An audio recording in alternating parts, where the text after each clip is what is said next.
I think we are on. Maybe, maybe not.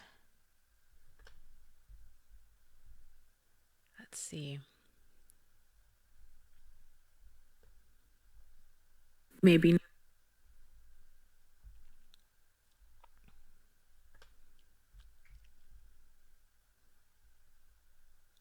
Okay.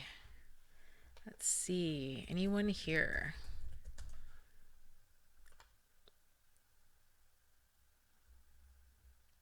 Hi. My week has been really interesting, to say the least. How has yours been?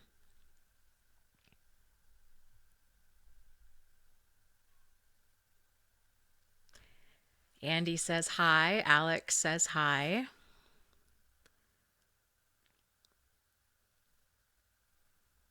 See, we're getting some people trickling in here.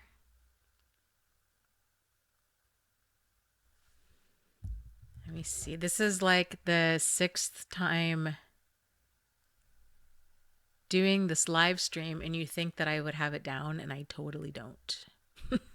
So we're getting there. Okay, Alex says he had a good week. Good. I'm glad. I'm glad. That's huge, right? Like that's a huge victory. Sometimes just having a great day is a huge victory, and then having a great week is an amazing victory during all of this. So yay you.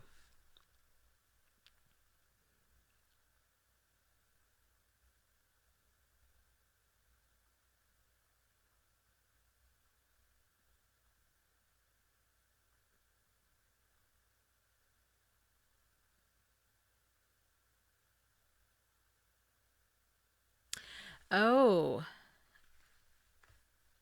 okay. So am I reading this correctly that you and your narcissist boyfriend are back together?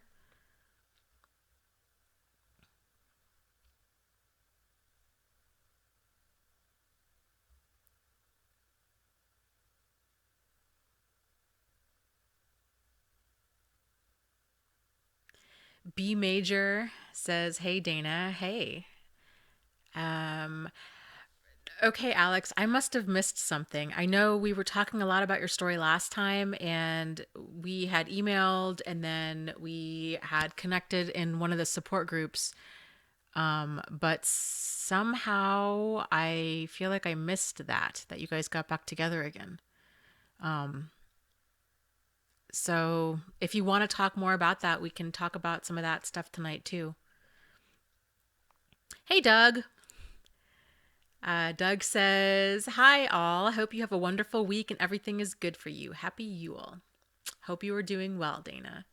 Um, I'm doing pretty good, Doug, and um, it's great to see you and to hear from you. I love your positive energy, and you're never ending support. It's just really awesome.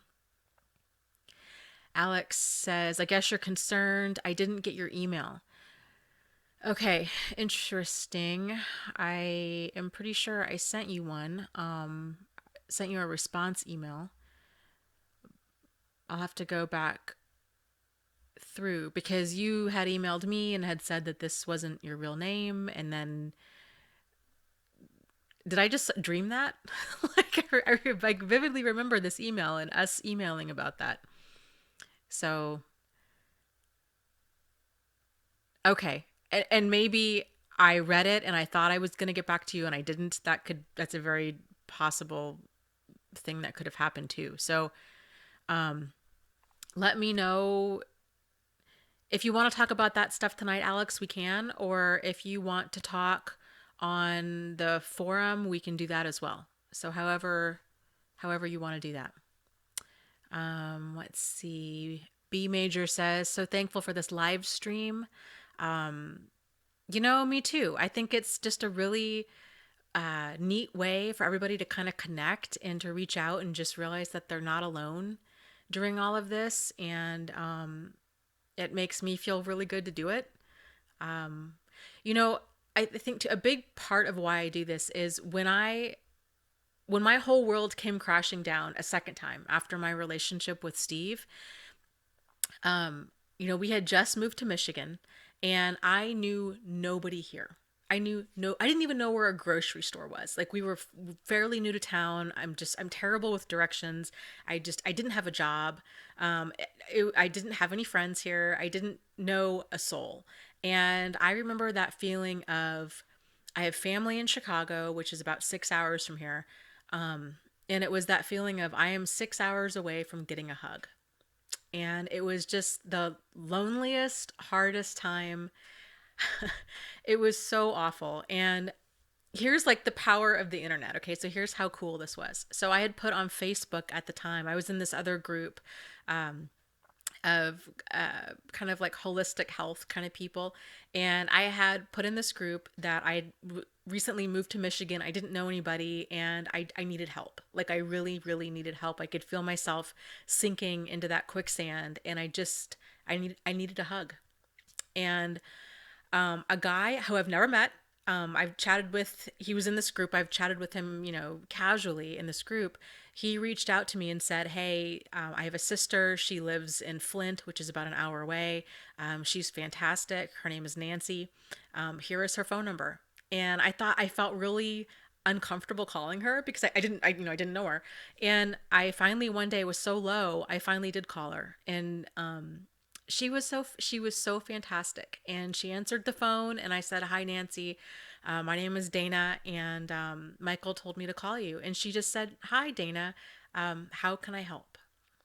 And it was so nice. And so we ended up meeting at a place like a halfway point, which was about half an hour or so away from each of us. And we just talked, and she bought me coffee and gave me a really big hug. And that just absolutely probably saved my life. Like that, just having somebody reach out and let me know that I wasn't alone during all of this. So it's nice to be able to do the same, and it's nice to be able to connect you guys and empower other people to realize that you guys can connect and that you aren't alone, and to kind of just pass along that you know that just that love, that human kindness, that it's out there. There are people out there that do care, and I'm one of many. So just kind of take comfort in that. So, hi, Adrian. Yeah, let's see who else hopped on. Heather says, I am completely lost. I was convinced my boyfriend was a narcissist. Now everything seems good after I kicked him out of the house. Help. Well, okay, so like all labels aside, right? Because I think a lot of people get tripped up in labels are so definitive, right? They're so black or white. Either a person's a narcissist or maybe they're not, right? And and that that wanting that clarity, that black or white thinking really keeps a lot of people stuck, because I like to look at this kind of behavior is it's on a spectrum, and it's the focus really, it helps to look for like problematic behavior. So if your boyfriend has a lot of like narcissistic type problematic behavior, and now you kicked him out and now everything's all good, that's really common. This is kind of what they do. And it's any type of like major, life event. So if you're going to say, that's going to really impact them, like they lose power and control. So if it's you're wanting a divorce, you're kicking him out of the house, these kinds of, mainly those kinds of things, then they tend to clean up their act because they don't want things to end on anybody else's terms. It's all about power and control. It's all about them. And so then what happens is, um, they start this hoovering, which is the really good behavior. It's the promises of change. It's the, whatever I did wrong, I'll stop. Or if you get that, a lot of times people don't even really get that, but that it's kind of just, they're on their best behavior. And so then their partner thinks, well, maybe I'm making too big of a deal out of this. Maybe it's not that bad. Maybe, I should forgive and forget, or everybody deserves a second chance, or it could be worse. Or, and this is kind of, I call this, thought holes, but it's really kind of just this black ice, slippery slope kind of thinking that leads us into really poor judgment. And, the reality is, if a person had a really, has had a long standing pattern of really problematic behavior, they're not going to just turn over a new leaf overnight. Like that's, you know, not really how change works. I mean, by and large. So, if he really thinks, if he's promising change, if he's on his best behavior, the only way to really tell if that's going to last is to give it time. So keep him out of the house, get the locks changed, expect the best behavior, and then give it time. See how he is a month from now. And if he doesn't get his way, because he's gonna amp up his behavior to get what he wants, which is probably gonna be to get back into the house. But if you hold your ground, then you'll really see what else he throws out, because it tends to be this combination. I call it eye chive. It's I need to write this down because I can't like talk and think about this at the same time. It's isolation, charm, hope, intimidation, violence, and emotion. And so within that emotion, you have fear, you have love, you have obligation, you have guilt, you also have pity. And so they use like any combination of these different things to get what they want, and they kind of just circle around. And it's sort of like a little kid, if a little kid, let's say, really wants something, like they really really want a puppy, right? And oops, oh gosh, I just lost my pen. I don't even know. That's really crazy. Yeah. If they really want a puppy, then they're going to say, I'm going to walk this dog every single day. I'm going to be on my best behavior. I can prove it to you. And then if you don't get a puppy, then it kind of progresses to, mom, you're the worst mom ever. Then it progresses to, but mom, you're the best mom ever. Then it progresses to, if you don't get me a puppy, I'm not going to talk to you anymore. And then it progresses to like, they'll just walk over and like, kick you or whack you in the arm. It's like this 4-year-old mentality to the way that they're wanting to get what they want. So it's really strange if you've never really seen all of the different stages in motion. So you'll see, time will tell, and hopefully he will, you know, will have some sort of aha moment and be able to turn a new leaf. But I'm gonna say that without probably therapy and those kinds of things, then it's not necessarily likely. So, okay, let's see. Alex says, my therapist thinks I'm codependent, but I went to a CODA meeting, but I couldn't identify with any of their stories. Did you send me an email directly or from your website? It would have been directly, because my email is an absolute hot mess right now. And I I had somebody tell me the other day that there's something wrong with my email. I did just put up, just kind of an aside here, I did recently put up a new autoresponder on my email that tells people I can't guarantee that I'm going to get back to them, because I get like so many emails every day. I don't even check my YouTube message box or my Facebook message box anymore, because I can't even keep up with them. It's amazing. So yeah. So my email right now, it's being forwarded, but my reply is from like my personal email. So, okay, so you went to a CODA meeting, but you couldn't identify with any of their stories. So here's the thing with codependency. Like there's lots of different definitions for it, and it kind of manifests in a lot of different ways. I didn't think that I had issues with codependency either, for a really, really long time. I'm still not 100% sure that I do necessarily. At least maybe not in the more conventional sense. So codependency, kind of think of a broad brush definition, has to do more with it's when a person, I think the more accepted definition is it's kind of when a person enables another person. So the term started with Alcoholics Anonymous movement. And so it was when you had the spouse of so the alcoholic was addicted to the alcohol, and then you had the spouse that was enabling their addiction. And so in order for the alcoholic to get better, the spouse had to kind of get better too. And everybody kind of had to just own their own stuff and not trying to fix other people, those kinds of things. So, to me, I think a broader definition of codependency has to do more with having relying on somebody else to, you know, I talked about this before in another video, but to kind of fill our empty buckets. And so we all have these empty buckets that we're walking around with. And there's it's like the bottom tier of Maslow's hierarchy of needs. So you have the bucket of safety and survival. You have the bucket of stability. You have the bucket of significance. And so if we're not able to fill those buckets ourselves, then we tend to look outwards to other people to fill them for us. So instead of feeling loved and accepted and appreciated and important and safe, we look outside of ourselves to other people. But again, a lot of people can be codependent in different ways. Like some people are like very oh, what's the word? I'm sorry. I'm trying to read comments and talk at this and think and talk at the same time, and it's not working. Um, what was I trying to say? So some codependent people try to fix other people, and some of them tend to come across as maybe kind of like seeming like the exact opposites. They come across as very much like over givers, and so you know, it, really to me it's like kind of it's an issue having to do with boundaries.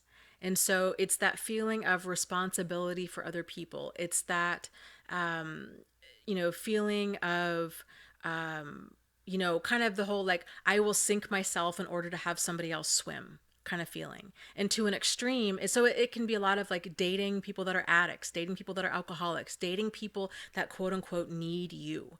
And it kind of creates this like win-lose dynamic, right? Because then we're so focused on being there for this other person that we're destroying our lives in the process, because this other person does really need help, but they need a lot of help that we can't give them.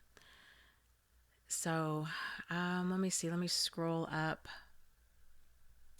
There's lots of different there's lots of different support groups in general, with codependency, with narcissism, kind of what have you. I always encourage people join a couple, join a handful, and spend some time in there and see which ones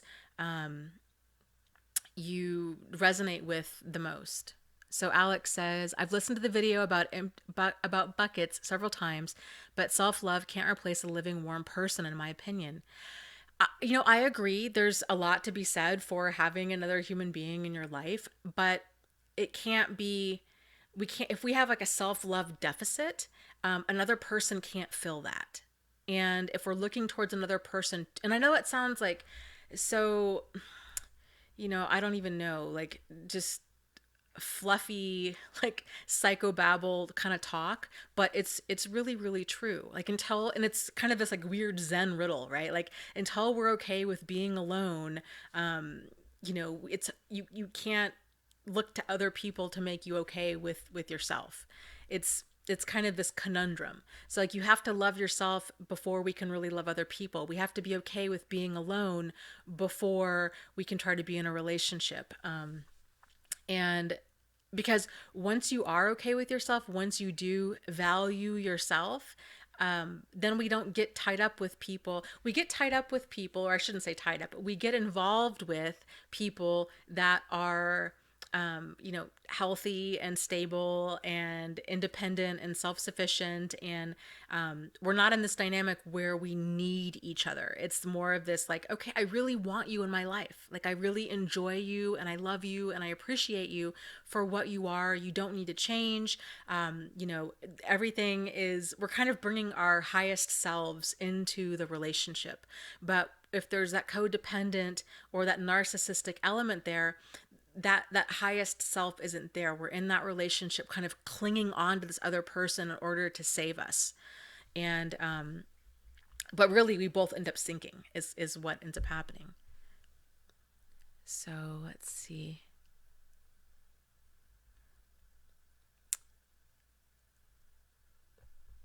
Okay. Oh gosh, do we already have trolls in here?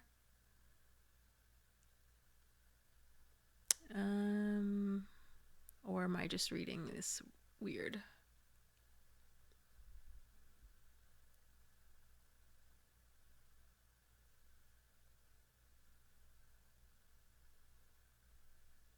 Okay, Bridget says, um, yes, okay, you're having trouble not looking at his emails.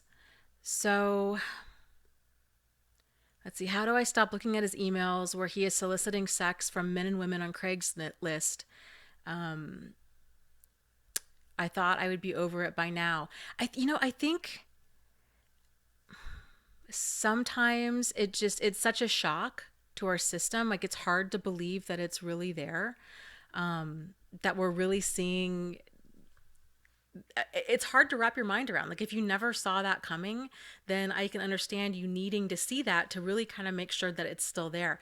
But you know, I there's a list that I encourage people to make. This is something that helped me, so maybe it'll help you. I don't know, but I made my list of it's called For When You Miss Him, and it was a list of everything that all the reasons why I had to leave.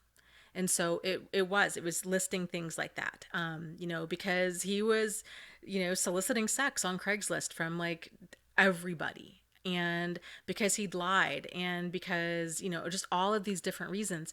So when I did have those feelings of, is this real, or I kind of miss him, or maybe things weren't that bad, or maybe I'm making a big deal out of it, when those kinds of kind of doubting questions began to surface, I could go read the list, and then it would snap me out of it. So, and then maybe too, just practice telling yourself, okay, yes, I know what's really going on. I know what he was up to, and enough. Like, I'm tired of hurting. And so I don't need to look at this anymore. There's nothing good that can come from looking at this list anymore. You already have the clarity that you need. And so then kind of setting up this other pattern of, okay, now I'm going to go do something that's really nourishing for me. So I'm going to go call a friend. I'm going to go, spend some time with the kids. I'm going to go play with the dog. I'm going to go for a walk. I'm going to go eat a piece of chocolate. I'm going to go eat an apple. I'm going to go, do you know what I mean? Like, kind of whatever you find that nourishes you,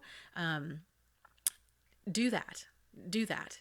And try to, and maybe even say it out loud. So when you're feeling like, I really want to go read this email or go look at this one more time, just tell yourself, be like, you know what, there is no value in me doing this, there is nothing else here for me. So I'm done, and I'm going to go do something for me, because I you know I need this. And why put myself through more?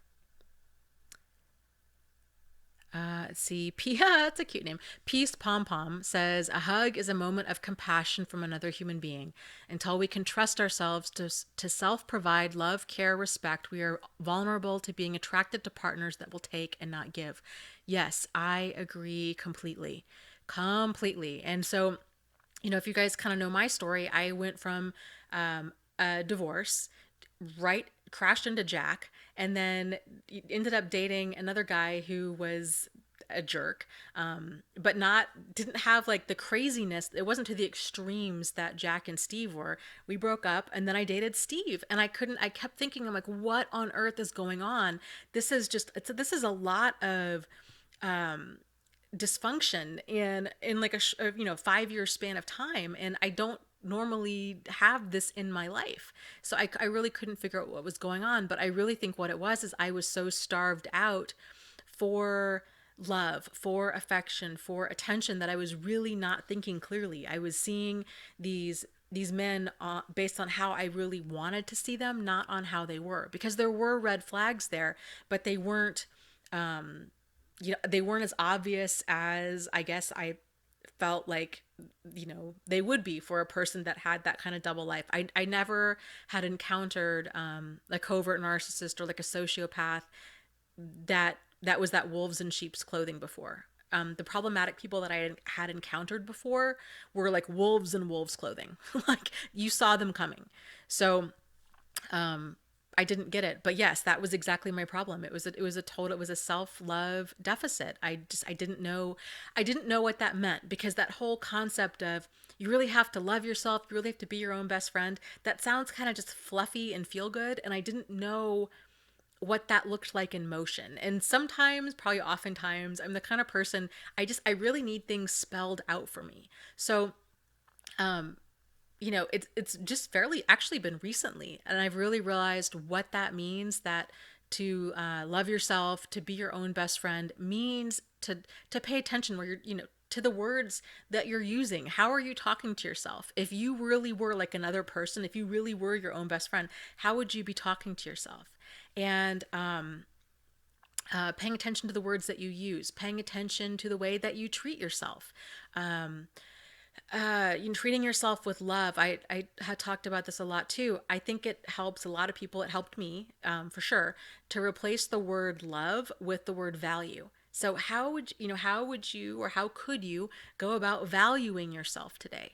And so, what does that mean? Maybe that means having a really big salad for dinner, or taking the dog for a walk, or you know, painting your toenails, or do you sit up like whatever value seems to you, then however you feel valued, being able to give that to yourself, because the more you really reinforce that you are important, that you do matter, and that you do love yourself, then it'll get easier and easier, and you'll start to be more aware of when people are disrespecting you in your regular life, and like your regular life, like in everyday life, you're going to be more aware of when people are disrespecting you, and you're going to be you know you're going to seek out the best, because again, you're bringing your kind of your highest and best self to the table, so you're not starved out in any area.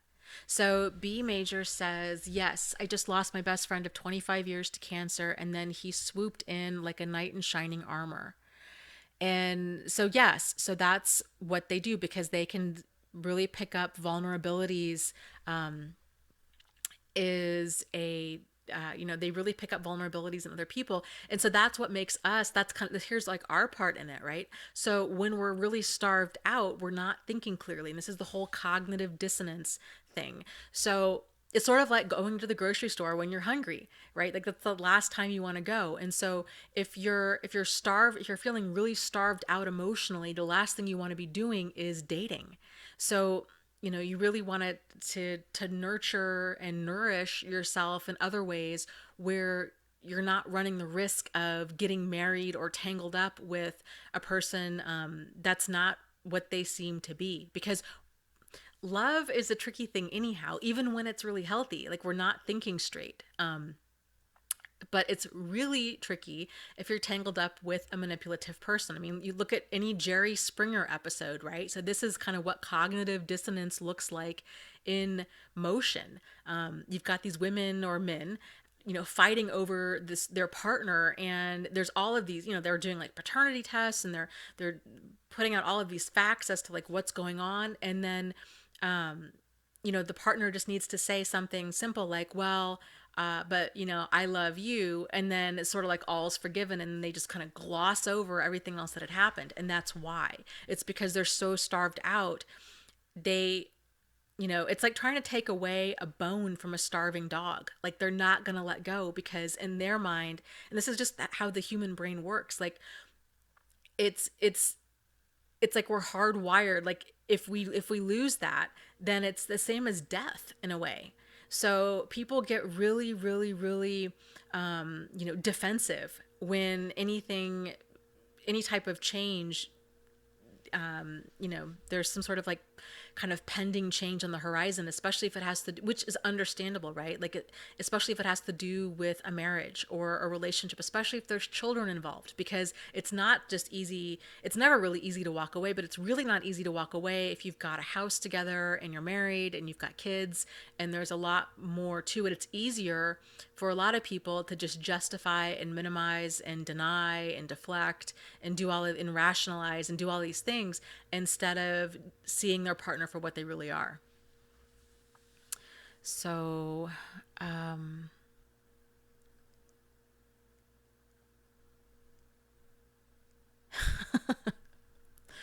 let's see. Let me scroll up here.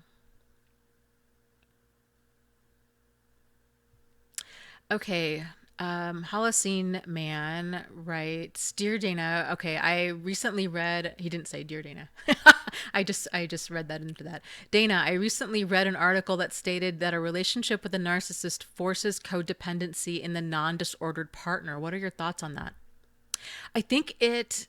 That's a great question. I think that it can, and here's why. Because so I really think that there are three different types of people in the world. There are, but a lot of times, most people, we tend to think that there's just this like unhealthy, like these toxic narcissists or, these kinds of people or normal people. And by and large, that is like the vast majority of the world. But there's a third category of people out there, and that's healthy people. But healthy, emotional, you know, emotional health isn't taught. It's not even discussed.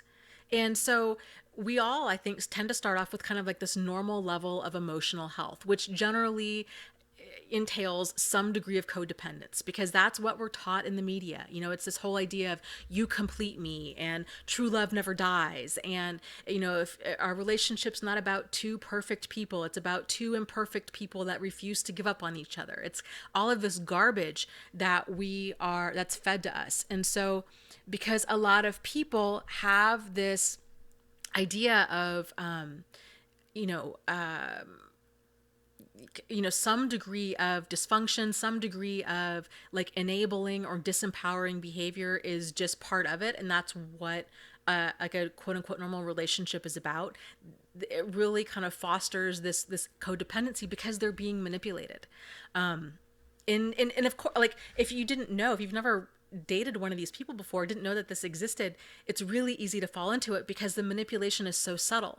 These people don't often come across as wolves in wolves clothing, right? Like wolves in wolves clothing are obvious to spot. I mean, these are like the Charles Mansons of the world, right? Like we all wish that bad people were this easy to spot, but they're not. They often come across more like, the Bill Cosbys of the world. And so because they can, especially the covert ones, the charming ones, can come across as so convincing that we and that and there's so many mind games that they play. So it's this whole idea of they promise change, or that they make us question if we really saw what was really happening, or if we're making too big of a deal out of these things. There's so many manipulations that go on that a person and victims aren't necessarily targeted because they are weak or because they're codependent. It's Victims are targeted based on what they can supply, what the narcissist can use from them. So they might be after money, they might be after sex, they might be after shelter, they might be after things like that. So because manipulative people know that they are really, really damn good at what they do, they don't need to go specifically after codependent people. They might even want to go after somebody that's really strong because they find fun in that challenge. So, it's sort of like if you've ever been to Europe. So I did a study abroad in Italy, okay? And the pickpockets there are like off the chart. Like they should really have their own TV show. It's really, really something. And they are so good. So even though a person knows, yeah, there are pickpockets out there, they don't realize that pickpockets can be little old ladies carrying a baby. And so there's no way that like normal decent human beings can prepare themselves 100% for a pickpocket. Like there's certain things they tell you to do, right? Like they tell you to not put your wallet in your back pocket and to not leave your stuff unattended and to not wear flashy jewelry. That's kind of the obvious stuff. That's kind of like what we tell people with avoiding more of the overt narcissists, right? Like watch out for a person who's rude to the waitress, or they are mean to animals or to children. These are really obvious signs, right? But if you've ever talked to a person that's been pickpocketed, they have these really elaborate schemes that anybody can fall into. It does not matter. I mean, you really have to watch it for a long time in order to to to catch them at their game. It's like you have to be burned a couple times or know people that have been burned a couple times in order to stay safe. And it's the same thing with narcissists. So I hope that helps. Alex says, my boyfriend apologized for hurting my feelings. He sounded genuine. Does that sound atypical behavior for a narcissist? Did either of your narcs say that they were sorry for hurting you? Am I being hoovered? Um, it's so a lot of the, what I talk about and the red flags and everything, it's kind of a blurring between narcissists and sociopaths, which are now referred to as antisocial personality disordered people. Narcissists, by and large, don't apologize. Sociopaths do. And so, to me, they're really kind of shades the same color. Like all sociopaths are narcissists, but not all narcissists are sociopaths, if that makes sense. So that's why I focus on the narcissism, because that's kind of the common denominator for both of those. And so, yes, a sociopath will be, do, or say whatever they need to be, do, or say in order to get what they want. So, yeah, and yes, in my situations, oh yeah, they apologized. It tends to be very they tend to say whatever they need to say, so it tends to be very flowery, just kind of very poetic, like my future is only with you, and I moved so far away, I made this huge mistake, and my life is with you. And you know I had shared in the last live stream, with Steve, I had gotten pregnant and I had miscarried. And Steve and I were before I miscarried, we were going through baby books. We were picking out names. We were getting excited about all of this. And then after we broke up, he was sending me emails with pictures of him holding his son, about how he really enjoyed picking out names of babies with me and really feeding into all of that. The whole time, he was actually had gone back to living with his wife, who he was supposed to have divorced, and he was doing this whole future faking thing with her. So do not underestimate that. They really they are just, they'll say whatever they need to say, to allow for us to continue to stay in this dynamic. Let's see.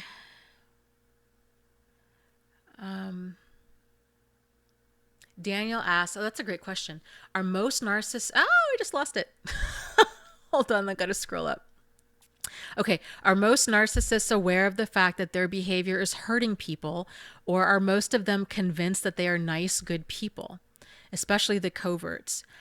That's a great question. I think that they know that they have problematic behavior, but because they feel so entitled to it, again, it's sort of like a little kid, right?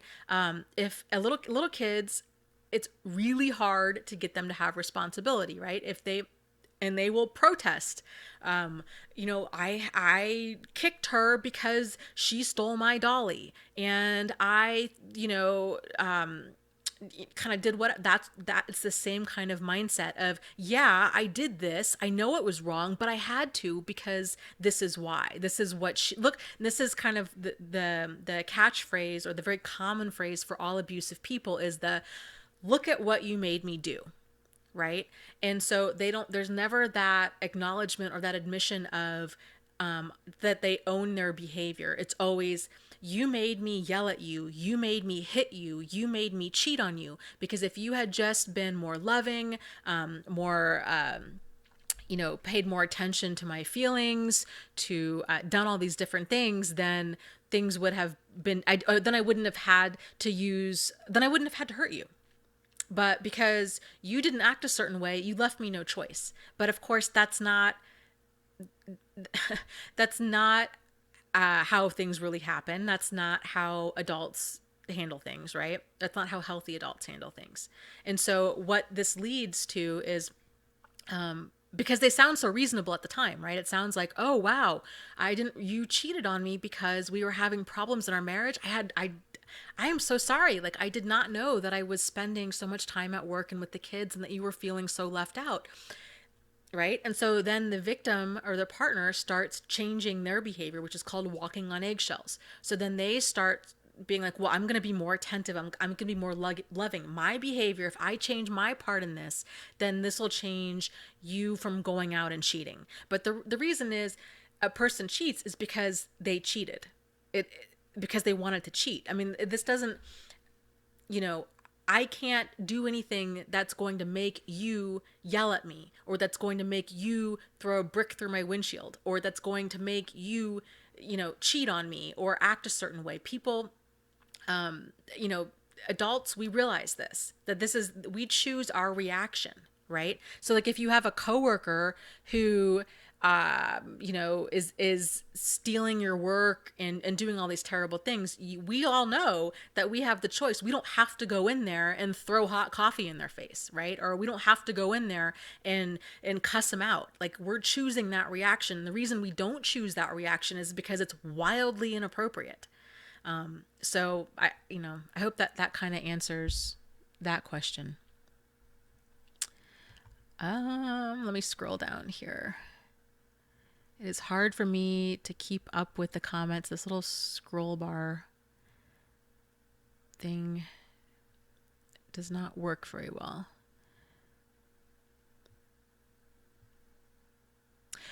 Okay, so Raven's New Life says, yeah, it used to bother me that Dr. Laura would blame women when their men cheated.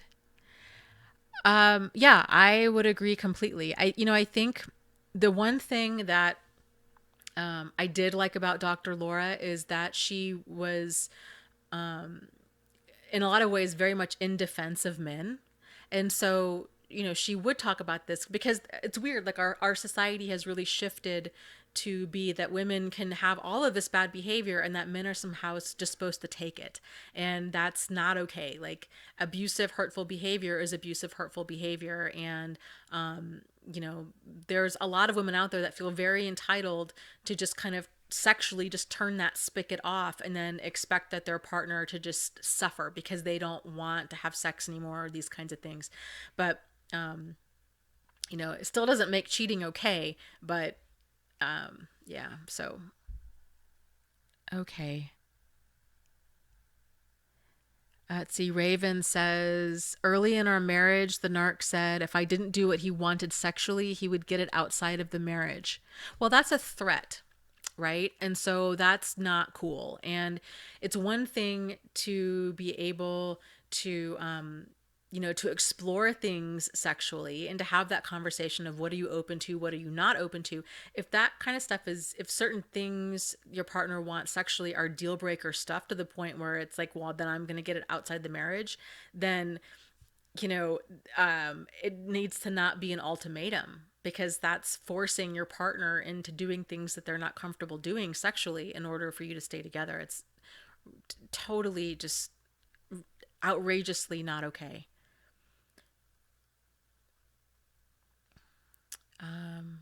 Oh, hi, Randy.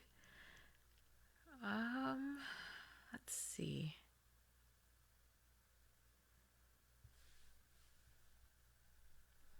So let me scroll.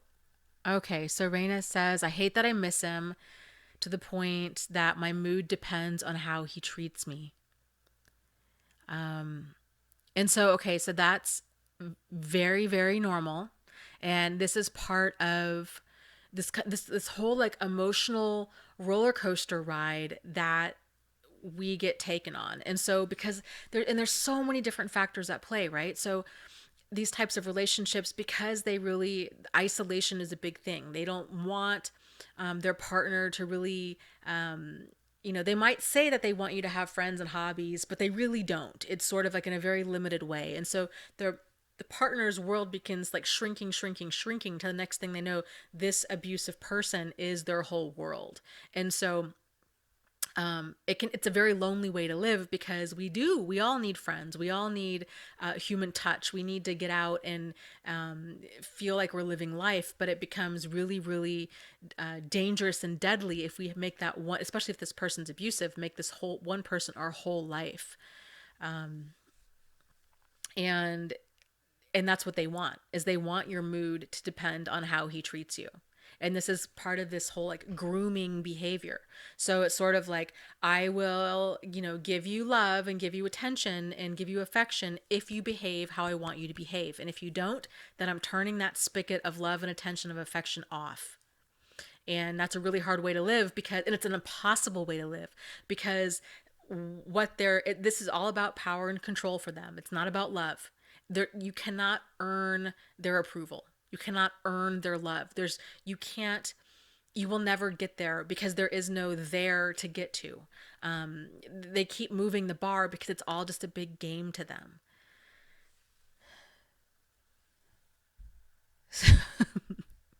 So, okay, reading the comments here. Batman says, all we need is love. Vlad the Impaler agrees. Okay. Okay, so Raina says, okay, I missed part of this. Oh, Raina, okay, so Randy recommended, Raina, try setting a tiny boundary and see what he does. Raina says, I did, Randy, and he gave me the silent treatment. Yes. Okay, so that's silent treatment. It's also part of a grooming behavior, right? It's this whole, if you don't behave in this way that I want you to behave, then you're either going to get yelled at, you're going to get insulted or put down, or the silent treatment. And the silent treatment can last days, weeks, months, and it can get to the place where it's absolutely unbearable and the victim finds themselves apologizing, and just wanting to just, they just want things to go back to the way that they were. They don't even care, because the silent treatment is so uncomfortable and it's so painful, and they don't want to walk on eggshells anymore. They just want to feel that love and affection again, or just have somebody talk to them again. So Jody asks, what if someone's abuser is their own parent? Okay, so this does happen a lot, because, narcissists, abusive people in general can be, they can be male or female, they can be young or old, they can be any nationality, they can be a parent, they can be somebody's child, they can be a significant other, they can be gay, they can be straight, they can be anybody, is what I'm saying. So my 2 cents is, abusive people, an abusive person is an abusive person is an abusive person. It doesn't make it okay. If you are old enough to be on your own and away from the abuse, I would encourage you to move in a direction, to whatever degree you need to do in order to stay safe and sane. And so for some people, that might mean not having any contact whatsoever. For other people, it might be having a weekly phone call with their parent that lasts for 20 minutes. For other people, it might be a phone call once a month. For other people, it might be no contact unless it's holidays. And even then, they're going to go to this holiday party. They're going to stay for 30 minutes and then they're going to leave. So it's kind of, there is no wrong answer to this. It's kind of whatever you're most comfortable with and whatever makes you feel safe and sane. And so you might be asking yourself, well, I've lived with this for so long. How do I know if I feel safe or sane? And the answer is to pay attention to how you feel. So if you're finding yourself ruminating about this phone call with your parent, or, again, like this rehashing, or this anxiety, or this stress, or this depression, or that you need to go and call a friend and just kind of verbally vomit everything to your friend, what you just witnessed, then you need to tighten things up a little bit. So ideally, a good balance would be where you're able to stay safe and sane to the point where you can leave whatever happens there.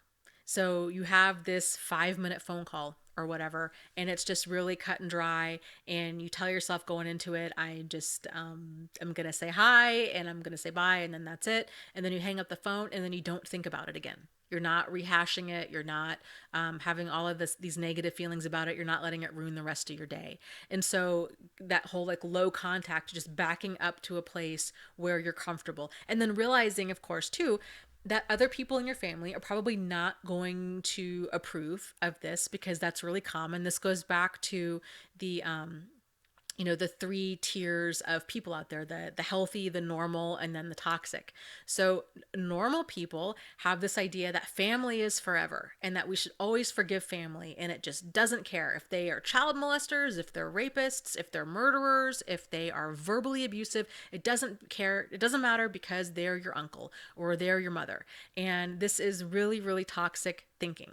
And so it's hard when you start to get healthy and you're like, you know what, this is nuts. Like, y'all are nuts. I am like, I'm done. Like, I'm done.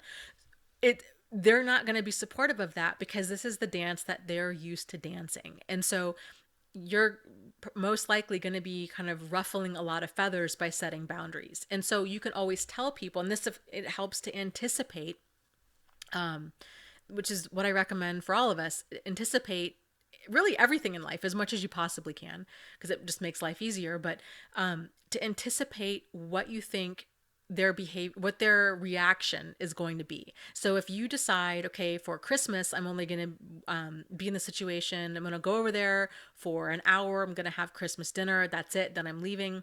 And if they aren't okay with that, you can tell whoever else is there, I appreciate your concern, but this is what I need to do in order to stay safe and sane. And I wish you guys a Merry Christmas. And you're kind of telling yourself, this is not open to debate. This is not a democracy. This is my life. And I get to choose what is healthy and what is toxic for me. And if I can't do this, then I can't do this. And it's really unfortunate that other people aren't going to be supporting you in this, but that's their decision. So that's kind of this part of like setting a boundary, is you set it and then you kind of like let go of the ramifications of that boundary, because there will be a ripple effect when you set a boundary. Especially in a family dynamic where everybody's kind of used to, well, yeah, but mom just yells and like verbally, or physically abuses people, and that's just mom.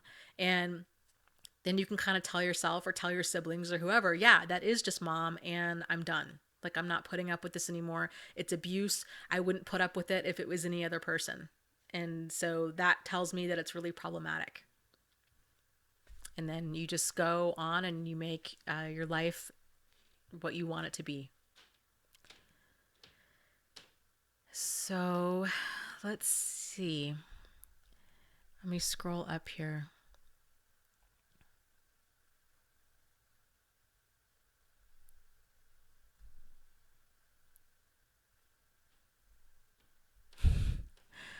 Um,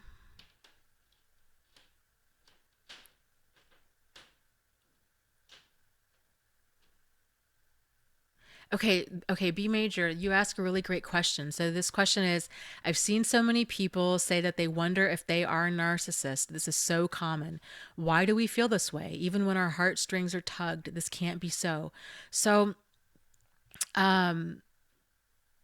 okay, so real quick, before I answer this, the question below, just in case I missed it, can we rewatch this video? Yes, this video will go live here in probably a couple hours as soon as like YouTube processes it, whatever that really means, and then you'll be able to watch it, and it'll be up. It'll be up forever. So let's see. Okay, so back to your question: why do so many people think that they are the narcissist? Well,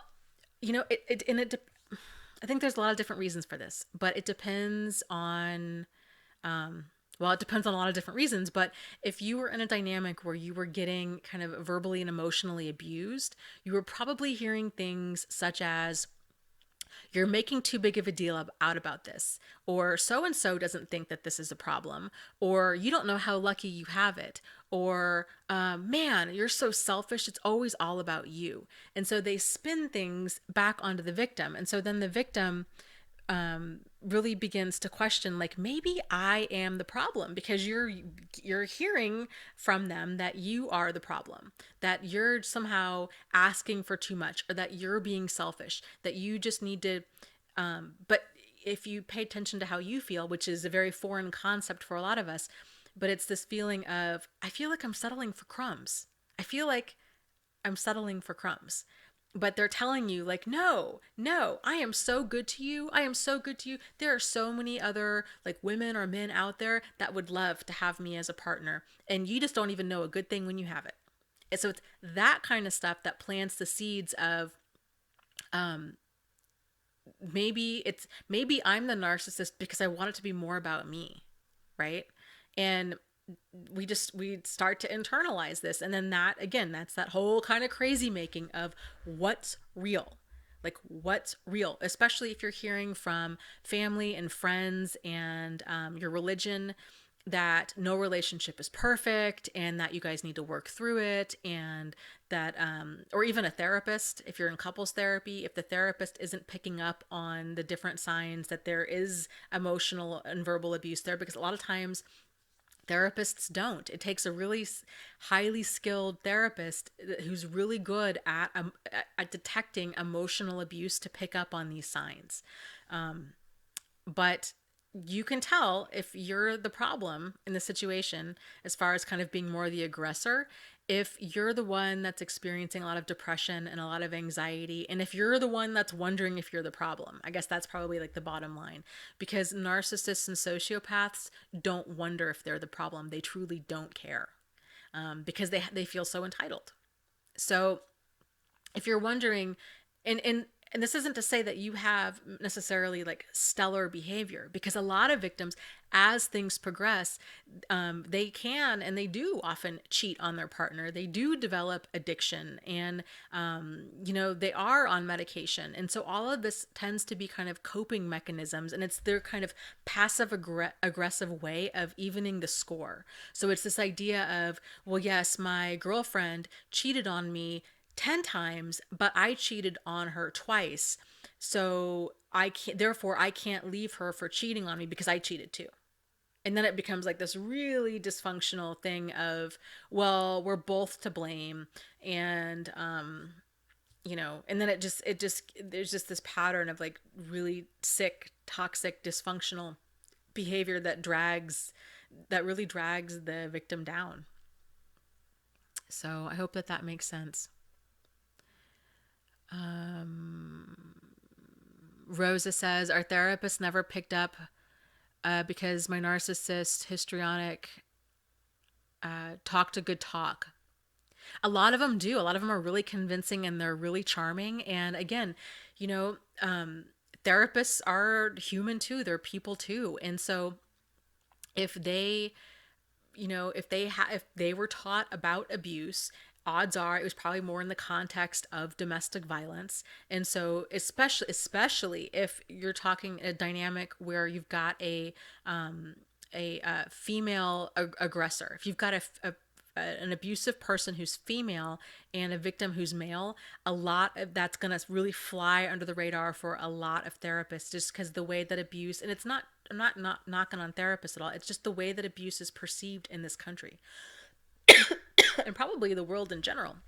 So it's hard. And two, you're in a session for about 50 minutes, and it's really hard for them to kind of, unless they're highly skilled. And a good therapist is like any other really great professional. A good one is worth their weight in gold, but they can be hard to find. And so I always recommend, if people are looking for a therapist, call a few of them, talk to them on the phone, ask them, are they familiar with emotional abuse? This is kind of what you think you're going through, that you have suspicions that your partner is a narcissist or a sociopath, and that you need some help with this, and see if you click over the phone, if you have that rapport over the phone. If you don't have it over the phone, you're probably not going to have it in person. And so call somebody else and see what they say.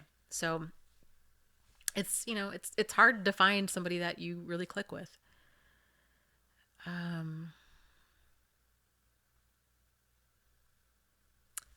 Let's see. Oh, I missed some, I think, really good comments from YouTube commenter.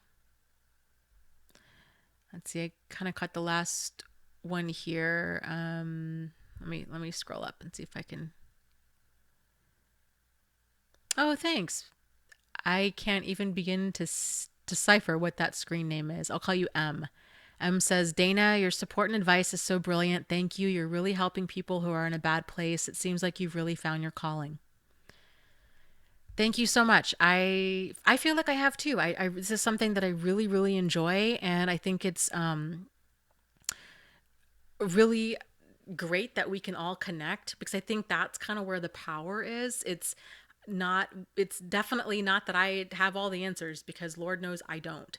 But to just open up these conversations and to get input from all the different people here is just really, really cool. So I think and support groups are absolutely fantastic. And it's been really cool. I'm going to do a blog post here soon, I guess next week, about like kind of my year in review and all these different lessons I've learned doing this, because it's been very, very eye opening for me in many, many ways. So let's see. Um, okay, so Nick says, my narcissist wife has lied to the police and got me out of the house. The court believed her. I may go to prison. I feel so lonely, and I have not seen my kids for 2 months. My heart goes out to you, Nick. I am so sorry that you are in this situation. I really want you to know that you are not alone in this. There's many, many men in your situation that that are going through exactly this, that they have either been threatened with jail. I actually had a good friend of mine, his wife, when he finally said that he wanted a divorce, his wife went to a domestic violence shelter with their son and had concocted this whole story that was not true. And it was awful. And it was so stressful for him. And so, yes, a lot of these kind of cluster B personalities do this. But if you're not already in a support group, I would strongly encourage you to get into one, so that way you're not feeling so lonely, because the intensity of this relationship and of this situation, it can be very overwhelming at times, and you don't have to go through this alone. So, you know, reach out. Again, there's many, many support groups out there. There's a handful of men that are in my different support groups. There's one site in particular that's just for men. I don't remember the name of it, but if you join one of my support groups, either the one on Facebook or the one on my website is narcissistsupport.com, and then the support group is like /forum. If in it, the tab on my website, it's support group. If you go there, then we'll dig and see if we can find kind of an all male support group, if that's something that you're interested in, because I know that they are out there. So,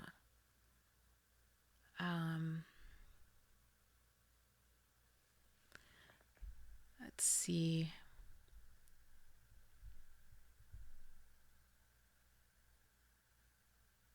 Okay, going to call this person. It's NTI. I these screen names are really something. Okay, so I'm just gonna call you Knit. Knit says, how to sleep at night? I got no contact for 1 year, and now my ex sent me a message that says, I'm sorry I hurt you. That really triggered me. So, yes. So that was the intention of your partner, your former partner, was to trigger you. That's what they do. And so this kind of triggering it's called hoovering, and it's designed to be kind of this innocent form of communication, so that the person reopens the door to this relationship or this dynamic, or what have you.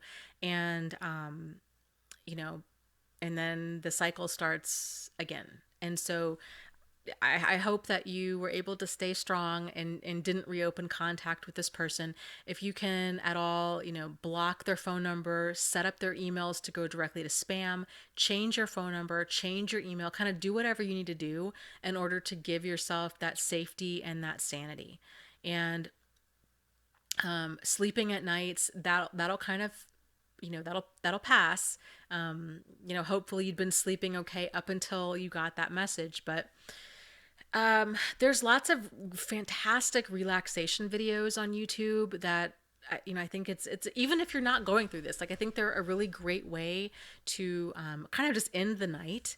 What is his name? I think his name is Jason Stevenson. He's like a British guy, fantastic accent, and really fantastic videos, super relaxing. And you know, worth falling asleep to. So that helps. Journaling can help.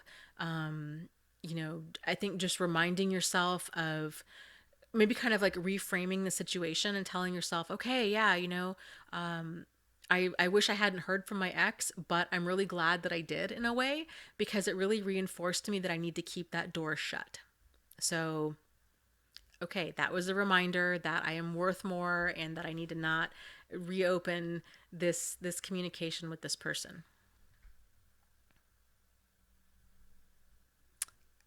Um,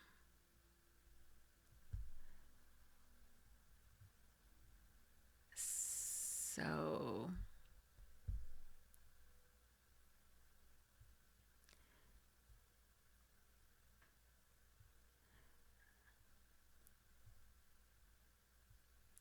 let me scroll through here.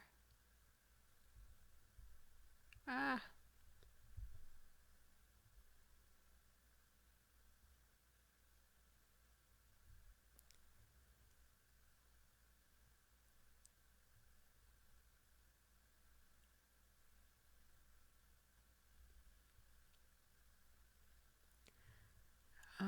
let's see. Okay, so Amal says, my codependency led me to attract narcissist men in my 20s. At 31, I've just discovered that I am a codependent due to childhood neglect. Any suggestions to overcome it and attract a sane partner? So, okay, the whole thing with like attracting different partners, I think that it's, hold on a second here. I okay. With who you're attracting and partners and stuff, I would be less focused on who you're attracting because we all attract the wide range of people. Okay, so it's not necessarily about who you're attracting, it's about who you're attracted to and who you're keeping in your life. So, you know, I attract, you know, Randy and I were joking about this one time, you know, attract the whole range from like hobos to CEOs and kind of everything in between. And we don't have control over necessarily like kind of what we're attracting, but we do have control over what we keep in our life and what we are attracted to. And so I think you're going to find a bigger kind of piece of the puzzle there with focused on, you know, just, I'm sorry, I had to handle some stuff there. You know, a bigger, you're gonna have more insight if you're focused on more of like your part in it. And so if you're realizing, okay, I'm codependent, and again, like everybody's codependency kind of comes out in different ways. I, strangely enough, really didn't have kind of like your typical codependent kind of stuff with men, but I really had a problem with friends. I found myself in this never ending stream of like one sided friendships. And I felt compelled to rescue friends. And I was befriending all these people that I always felt like their plan B. And it wasn't this equal dynamic. And it's taken me a long time to get to this place where now I actually have good, solid people in my life. So I guess what I'm saying is to identify the patterns in your life and like what's not working for you. So, and so if your pattern with men is, you know, you're, well, kind of whatever it is, like identifying your pattern and then paying attention to if it starts to surface again with somebody new. So I'd mentioned in another video a while back, it's a video called Want to Know Why You Are Dating a Narcissist, and or something like that. Like, want to know why, yeah. So, yeah, want to know why you're dating a narcissist. And it talks about this concept of empty buckets. And so the concept is that we all start off in life with these three empty buckets. And so ideally, so we have the bucket of safety and security. I'm sorry, the bucket of safety and survival. We have the bucket of significance, and then we have the bucket of stability. And so, in the bucket of safety and survival, you have you know, kind of your basics: your food, clothing, shelter, money, these kinds of things to just get by. Then you have the bucket of significance, which has to do with love and affection and attention and importance. And then the bucket of stability, which is the knowing, the comfort that the other two buckets are going to continue to be filled. And so, when we're growing up, our parents are the ones that initially fill those buckets. So if you're walking around and you're feeling codependent, to look at and think to yourself, okay, what buckets do I were not filled when I was a child? Either real in ways that were real or perceived, because kids perceive things very strange. So you might not have had necessarily, like I talk about my situation. So I had parents, they were nice people, they were never there. So I really, that's how, at least how I remember my childhood. And so I grew up feeling very ignored and very unloved. And because those were my empty buckets, but I didn't realize it until, I'm 38 years old now. I didn't realize it until, you know, like a year ago. So because I had those empty buckets, then I fell right into that love bombing that narcissists and sociopaths do. So it was that intense level of affection and importance, right? It was filling those buckets for me. And so now once I realized that, like, this is where I'm going wrong. Now I know this about myself. And so now I can get busy filling those buckets myself. Because once your buckets are full, then you're not so starved out that you're drinking up, you know, you're not falling for this anymore. So I would encourage you to examine kind of what empty buckets you have and what you're falling into. Because once you fill those buckets, then you can see this behavior for exactly what it is. So, let's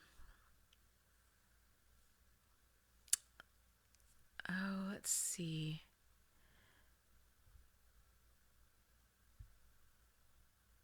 YouTube commenter says feelings and just facts. Seeing things through the lens of understanding NPD mechanisms is a lot like turning on a light in a dark room I've been in for years. Yeah, I hear ya.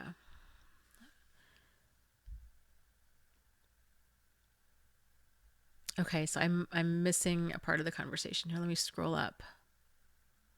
Okay, so yeah, YouTube commenter says, I feel like I've been in a coma all my life and I'm just waking up little by little. Yeah, that was exactly how I felt. Too, when I really began to see what was going on. Because for me, I talk briefly about this. I dated this guy that was a total nut job when I was in high school. It was a very scary relationship. But after him, I didn't have relationships like that. And then so fast forward 20 years, then I start dating Jack, and that was a fantastic relationship up until the double life came out, and then there were all these other, then what he was really up to came out, and then dated this guy that was after him that was a jerk in a lot of ways, and then dated Steve, who also had this double life, and it was just this craziness. And I kept, with each relationship, I was learning lessons, but a lot of times I was learning all of the wrong lessons. And so that was really keeping me stuck.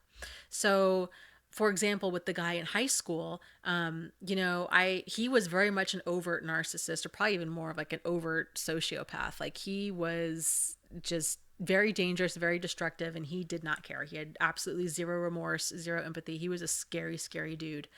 And so I learned from that, it's weird the stuff that you learn. Like, he was supposedly Catholic, and he, uh, he was the kind of guy that didn't have a lot of, he treated the waitress poorly. He was a very self-centered, he had a lot of, like, he was a wolf in wolf's clothing. And so that was the kind of guy. So I told myself, I'm like, okay, well, I don't want to date anybody that's like overly religious again. And I don't want to date anybody that has like this overly problematic behavior. And so then I never did. And so then when I came across Jack, then my brain linked up Well, maybe he, and this is so terrible, and I know how this like ignorant like this sounds, but well, he must be hypersexual because he's European, right? Or the reason I dated him was because I was fresh out of my divorce, and so I was really vulnerable, and so I thought that that was a big thing, and it was, but it's not. I still would have had that relationship even like 10 years after my divorce, because the real reason I was in that relationship is because I had those empty buckets of feeling unimportant and unloved.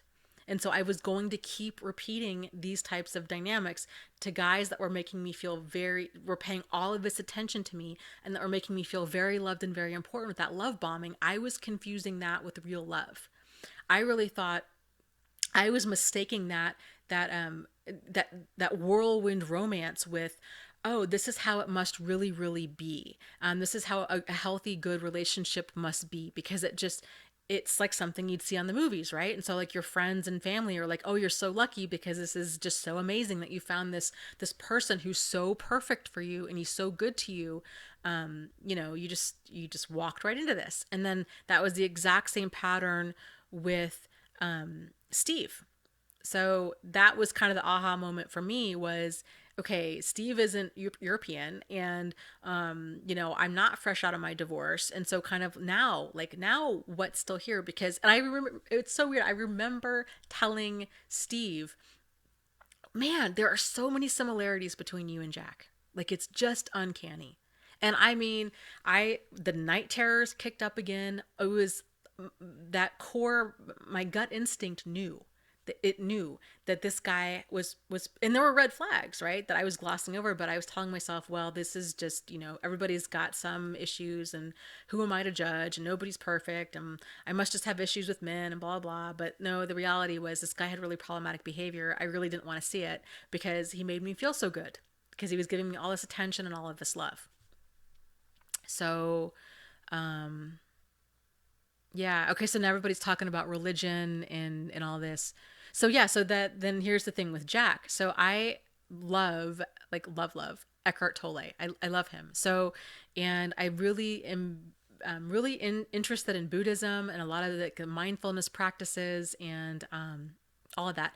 Well, supposedly Jack was too, and so that was a big thing for me because I really liked that. And man, Jack did a really great job at really like talking the talk about mindfulness and kind of releasing judgment from people and just acceptance and all of this, and it was all just freaking talk, and he was living this crazy lie. So you know the only way that you can tell anybody apart or any degree of sincerity is just with time. I mean, it just takes time to get to know somebody and to pay attention to how you feel.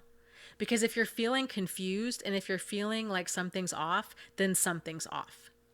And confusion is like the first sign towards, it's that first initial warning sign towards cognitive dissonance. So where it's kind of like where there's smoke, there's fire. Where there's confusion, there's going to be cognitive dissonance. So pay attention to when you're feeling confused. So Jody asks, can you change your identity? I'm not quite sure what is going on in your situation. If you're just kind of asking hypothetically, or if you're asking kind of like what you're asking there. But yes, people can change their identity. I used to work at a domestic violence shelter, and there were a few, not many, but there were a few cases where there were women in our shelter. We just worked with women and children that they were in danger for their life to such an extent that they were being shuffled from shelter to shelter across the United States, and some of them had changed their identity. Now, when you go through that process, it can be involved, and it involves getting a brand new social security number, which in this day and age is not easy, but it can be done. So there's lots of things to consider there. If that's if you're really at a place where you're feeling, you know, incredible, like if you feel like your life's in danger, I would start calling some different domestic violence shelters in your area, and talk to them and see kind of what they say, and just don't take no for an answer. Sometimes you have to call a handful of different places and see what they say. Changing your name is much easier. Anybody can do it. It costs like, I don't know, 25 bucks. If you do change your identity, if you do even change your name, can be a really great start, to use a name that's not associated with anybody or anything. So like using, don't use, your mother's maiden name, or don't, changing your first and your last name, and getting a post office box, and making sure, getting a new phone that's under this new name, being very aware of what you're putting on social media. So because a lot of things are kind of cached in Google, and so it can be easy for a person to kind of connect the old you and the new you. So just kind of being aware of that. But it can be done, and it is being done. So let's see.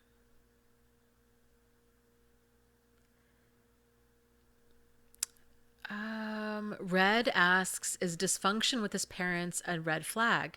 Like, if his dad was a narcissist, is there a greater chance that he will be one as well? That's a really interesting question. Statistically speaking, I don't know kind of what like the stats are on something like that. I would say that any problematic behavior of any kind in any person is a potential red flag, and it's worth doing some more digging. Doesn't mean that you have to be hyper vigilant, doesn't mean that you have to be paranoid, doesn't mean that you have to lose sleep over it. It just means like that's a little odd, and so I kind of wonder what's going on there. And then you just kind of do some digging, right? It's sort of like if you were to find out that a person just declared bankruptcy, or if they had a lot of credit card debt, or if they had a child that they didn't have a relationship with, or kind of what have you, anything that just sits a little outside the realm of what you're comfortable with is worth doing some digging. And so here's another point I want to bring up about this. This is why it's so important to bring your highest and your best self to a relationship, because if you bring like this like depressed, dysfunctional self to a relationship, then kind of water seeks its own level. And so you're going to be giving your partner or your potential partner a lot of allowance for bad behavior. You're going to think to yourself, well, but no, well, I'm not perfect either. And, boy, I've got all this other stuff going on in my life. And, so you're going to be I guess what I'm saying is you're going to be relating more on what's dysfunctional than what's functional. And so when you're in a healthy relationship, you want to be relating to another person based on everything that's right and positive and functional in your life. So I hope that makes sense. Ooh, what did I miss? Somebody's talking about stalking.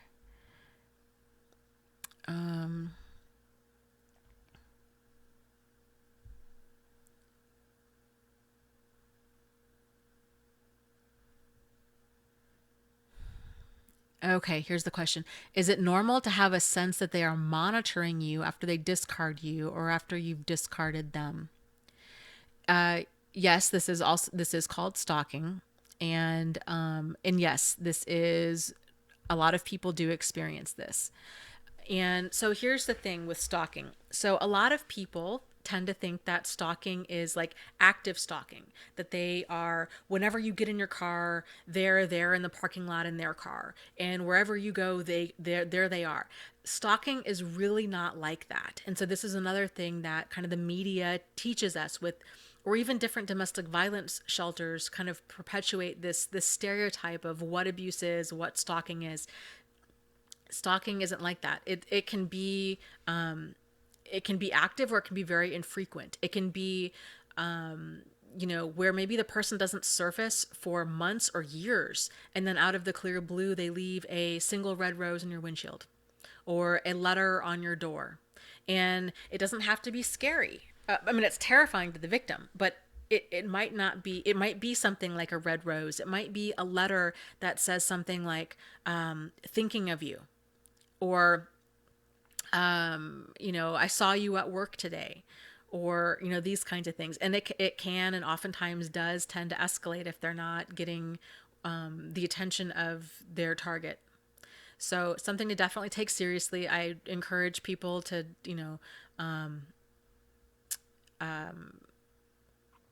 carry some sort of protection, whatever you're comfortable, whatever's legal in your state, whatever you need to do to stay safe and sane is kind of what it boils down to. So,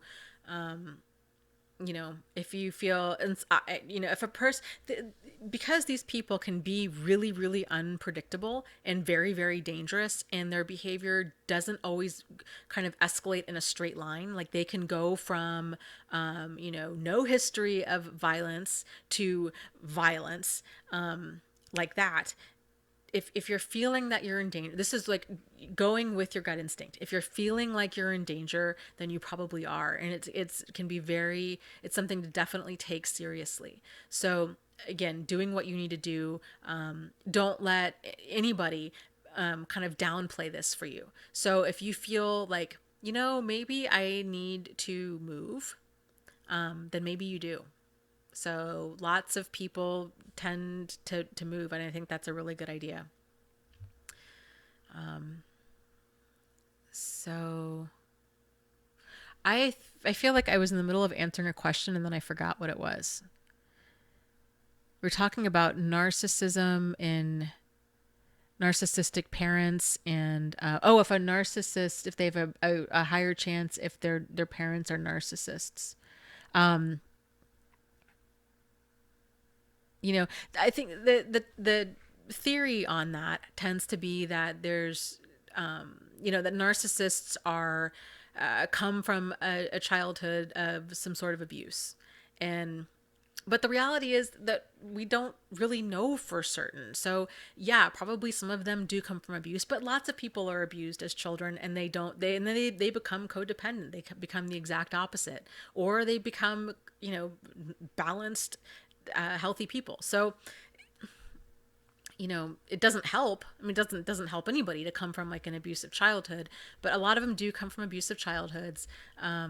And sometimes, and I've heard this from a handful of different parents, that they don't know what they did wrong, that their child is pretty much a sociopath, in and out of jail, this huge criminal history, that total lack of regard for other people, lack of empathy, they just really, really destructive, dangerous behavior, and they are beside themselves because they don't know why this one child turned out to have all of these issues and their other kids are fairly okay, and they were all raised in the same environment with the same parents, and they don't know. And sometimes it's just sort of like, is it nature, is it nurture, is it a little bit of both?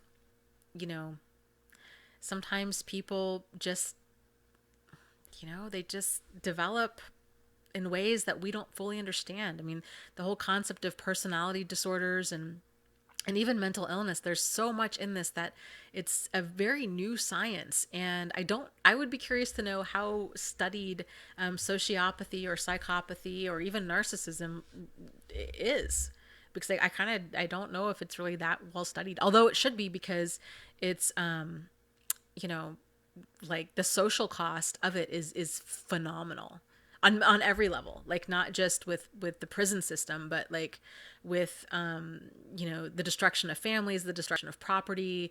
I mean, it's horrid. Somebody had asked earlier, about, are there any good qualities of sociopaths or psychopaths, and you know I would say, you know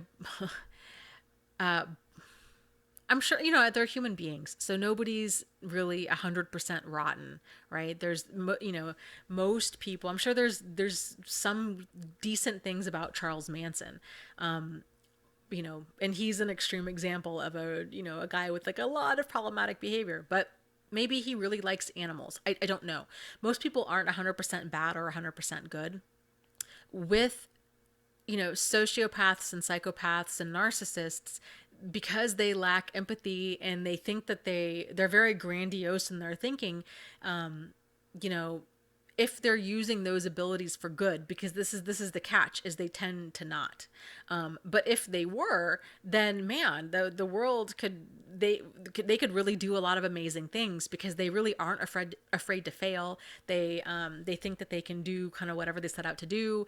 And so kind of like the core of a lot of these traits are really, really great. It's just, it kind of gets skewed and taken to this, if they could use their powers for good and not evil, like, then a lot of good could come from it. But the way that they tend to use their powers, it's all about ego gratification. It's all about power and control over like other people, other nations, more, conquering, destroying other businesses, destroying other people. And so nothing good, when their behavior is so driven by power and control, and they have this like win-lose mentality, nothing good can come from that.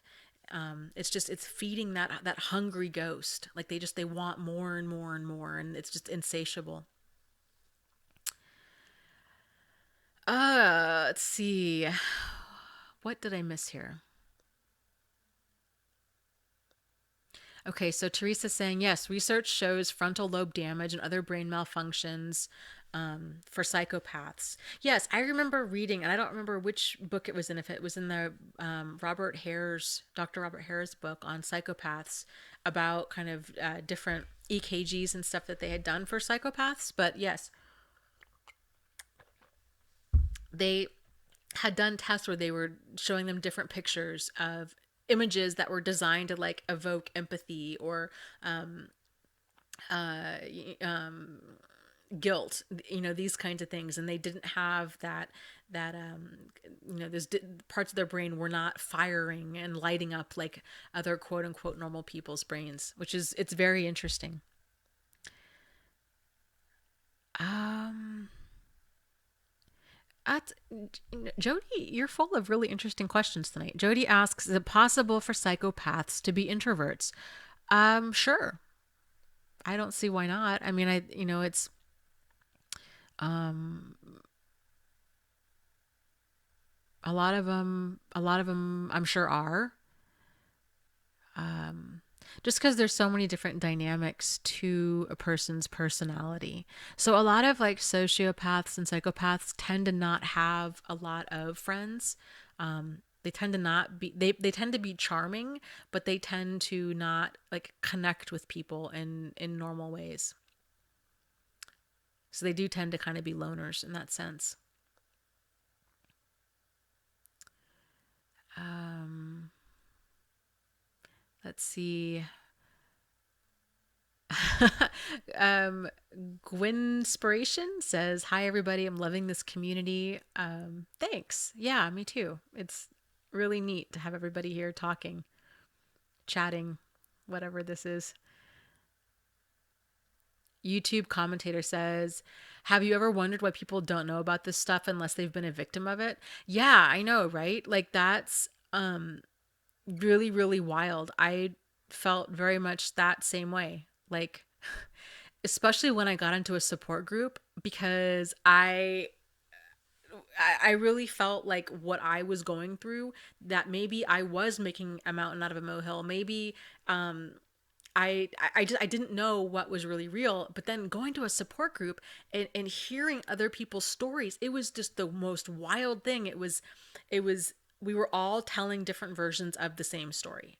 And that it was really validating and it was really reassuring, but then it made me really angry, because it was just this feeling of I can't believe that this is going on to this degree of frequency, because this is like lots of people are in here, and yet, and I mean, here I was working in a domestic violence shelter, right, and going through lots of trainings on different forms of abuse, on spotting abuse, on handling abuse, on doing all of this, and it's still missing like huge parts of understanding abuse. And that was, I mean, I can't even tell you, like I just had so many waves of realization after I got into a support group, where probably the most upsetting one was and realizing, here I was, 4 years or so prior, teaching classes to women how to avoid abusive men, because again, this is a domestic violence shelter. It was women only, and the realization of, oh my God, I'm only teaching like half of the red flags. I was only teaching the signs of like the overt abusive people. I was not teaching like covert anything. I didn't know about love bombing. I didn't know about a lot of this, the rushing of intimacy, the sweet mean cycle, the cycle of narcissistic abuse. The kind of the common cycle that's out there is like, oh, I forget her name. I think it's Eleanor or something or other, but it's a cycle of like abusive relationships, and it talks about it's a lot of the same for narcissistic abuse, but it's like the honeymoon period, and then like the escalation period, and then like the explosion, and then like the cool off, and similar dynamics. But a lot of victims don't experience what they would consider, like the wording trips people up. So a lot of people weren't experiencing like honeymoon period, but it was kind of, they would try, it was like hoovering is what they were experiencing, not necessarily like honeymoon period. But yeah, it's really crazy making when you realize this is really like an epidemic. Like this is a huge thing. And a lot of kind of like statistics talk about sociopaths being about 2% or so of the population, that narcissists are about the same. But those numbers are estimated to be low because they don't come to therapy, right? And plus a lot of victims don't know what they're going through. And then you've got the added problem with that society doesn't know how to identify abuse either. And a lot of therapists don't know how to identify abuse, or a lot of psychiatrists, or a lot of psychologists. It's just kind of what we're taught versus what is, or it's two very different things. And so my guess is that number is a lot higher, like 8 to 10% of the population is, if not even higher than that, would fall within like narcissist or sociopath, kind of that cluster B area. It's a lot of people. I think it's okay, so M. Fisher says Sandra Brown says that this is the number one health crisis in our society today. I would agree completely with that. Completely.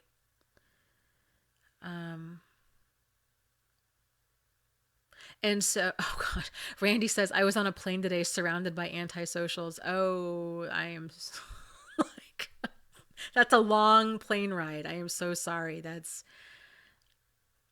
yeah, really unsettling. Really unsettling. And so, like, we we can all make ourselves nuts, like trying to, spot red flags in other people. So the red flags of a narcissist series. Hold on, I gotta readjust on my couch here because this is not comfortable. Oh gosh, yeah. Okay, so we can spend all of this time trying to scout out these signs of problematic behavior in other people, but really it's our best use of time is kind of looking inward and seeing, what areas, kind of what empty buckets we have, and working on getting those filled. Because here's the thing, each and every one of us knows when we're off track. And so the key is to turn inward. And so we all really find ourselves in a tough spot when we're looking towards other people to give us validation, because, and it's understandable, right? So like if you've been through one of these relationships, either a parent or a significant other, to think to yourself, I might have a really skewed perception of reality, or like what normal behavior is, or what a healthy relationship is. And so this is where a lot of us get into trouble, is we start looking to other people to be like, well, what do you think of this behavior, and is this normal, or is it not? But this goes back to, this is why it's so important to realize that there's three different types of people out there. There's the healthy, there's the normal, and then there's the toxic. And each group of people is going to have, their kind of equivalent level of advice, right? So if you're asking a toxic person, advice on something, they're going to give you probably the best advice to the best of their abilities, but it's still going to be probably toxic, right? It's going to be very disempowering advice.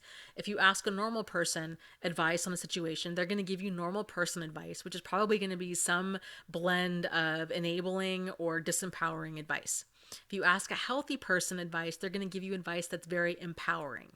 And so it really helps to identify what kind of person you're talking to so you can identify the mindset is really what it is. Identifying the mindset of the person that you're talking to so you can kind of qualify the advice that you're getting. Because there is no shortage of well-intended bad advice out there. So, and once you learn to trust yourself, you're not going to be asking other people for validation. Like you're going to know. Like you know when something's off, right? Again, it's the whole where there's smoke, there's fire. Where there's confusion, there's cognitive dissonance. And so learning to turn inward and realize, okay, I am feeling a little confused. Something's off. I can't quite place it, but I trust myself to know that there's something wrong. So now I need to kind of slow things down and back up a little bit and get to know this person without having all of these intense emotions, without all the sex and the emotional intensity that might be artificially and prematurely bonding me to this other person, right? So giving the situation and the person enough time to really see if your suspicions are well founded. Generally they are. We don't normally have that feeling of I wonder if they're cheating, or I wonder if they're squirrely, or I wonder if they're lying, or I wonder you probably don't have those feelings about other people. And so if you don't have those feelings about other people, then odds are it's because there's something specific within that person that you're seeing. So I hope that helps. So let me scroll up here.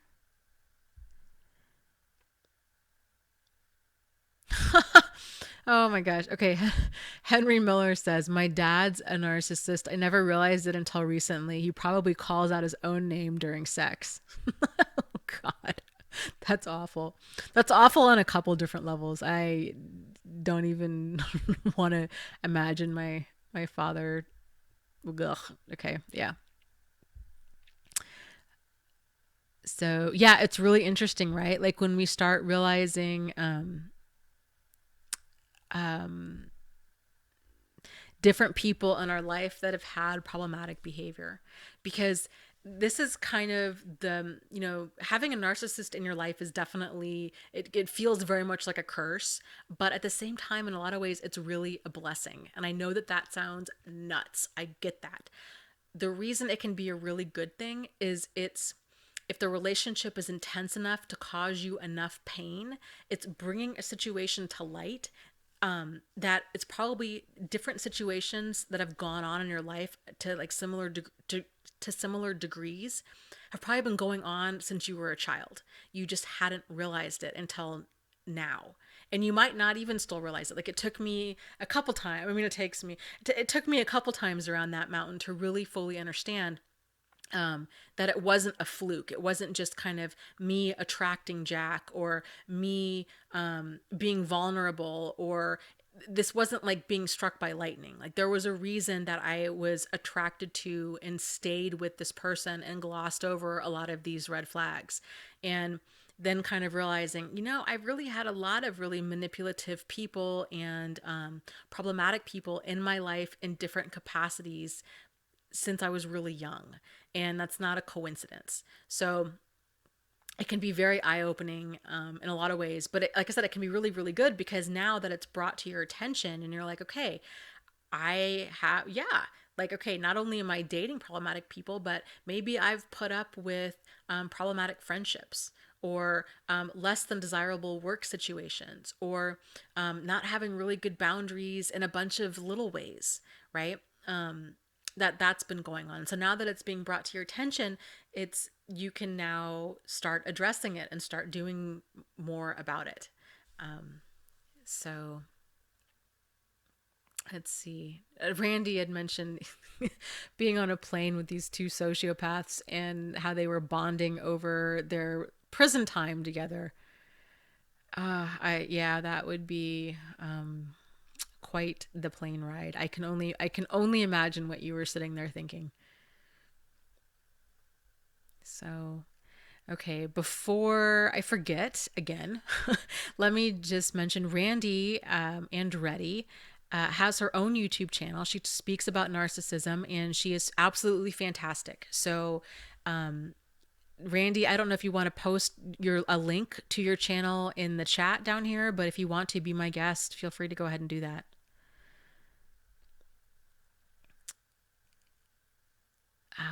Let's see. Okay, Jim says, "Can I get some help, please? He tears up our yards and he's always running his car at all hours of the night." Okay, wait a minute. I missed something. Who is doing this?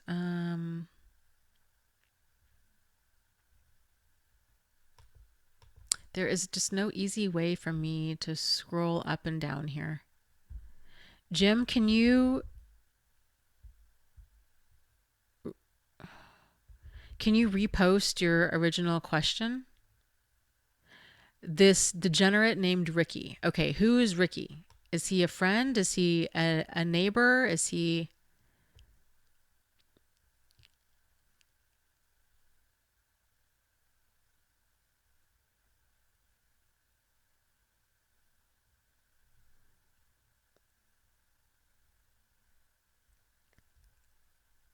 Oh, he's a neighbor in your community.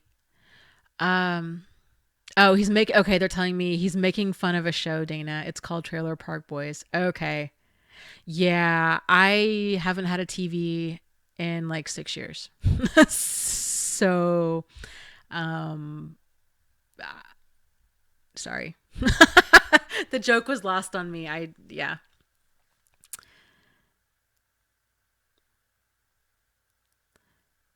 Um, yeah, it's weird. So like people will ask me all the time, like, "Oh, well, have you watched Walking Dead or what is the other one? Like is it House of Cards? Game of Thrones? I know is another big show. Uh, oh, what is it? Lost. That was on for a while. I have never seen an episode of any of those shows. So I know I like live under a rock apparently.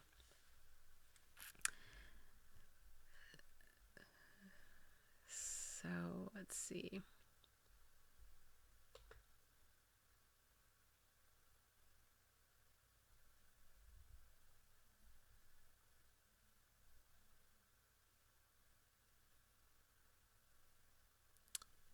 Um,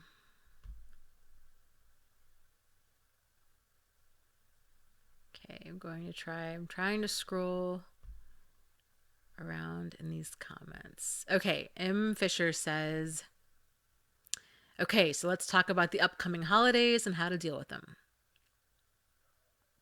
Okay, let's do it. What you got? What do you want to talk about? Okay, Peace Pom Pom says, "Love and light to all. I am at work on the other side of the world and I have to get back to it. Thrive until next week. Thanks, Dana." You're so very welcome, Peace Pom Pom. So take care and tell the other side of the world light and love as well.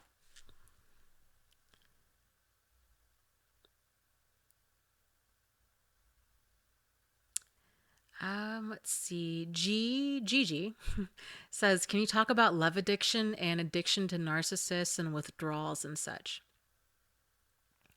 Um, okay, so well, here's kind of my 2 cents on it. I think that uh, love addiction is we experience this when we're starved out. And I was mentioning earlier, like those 3 empty buckets. And so if we have this empty bucket of significance and we're starved out for love or attention or importance or these kinds of things, and we're only looking towards this one person to fill the bucket, especially if they've been able to successfully isolate us without kind of us knowing that this was going on. So now we kind of wake up and we don't have a job, we don't have any friends, they are our whole life. They are the only way that we are getting those feelings of that we're getting that bucket filled, right? That we're getting that love, that attention, that affection, those kinds of things.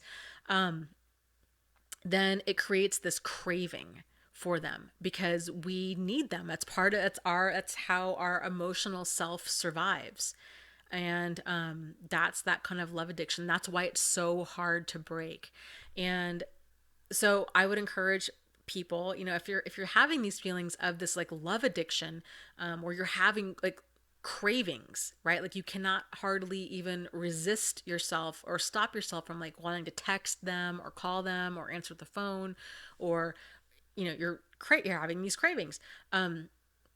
To not focus on not contacting them, but instead to focus on just filling your buckets. So it helps to break an addiction, because if you just stop an addiction, it's going to leave that void, right? So to get busy filling that void.